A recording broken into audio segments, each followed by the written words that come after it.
Сайн байцгаана уу намайг Анкам болонгийн ариун болд гэдэг.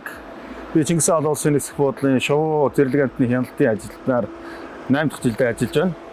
Манай ажлын онцлог бол зорчигчдын амнаас болон авиа компаниудын эд хөрөнгийг шувуу зэрлэг амтантай мөргөлдөх аюулаас урьдчилан сэргийлэх хөтөлбөрийн дагуу 6 хүний бүрэлдэхүүнтэйгээр үйл ажиллагаа явуулдаг манай ажил.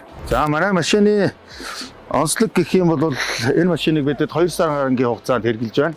Ашиглаж байна. Тэгээд хурд хүч сайтай, тэгээд туулах чадвар өндөр манай ажилд таарсан маневр сайтай тийм машин байна.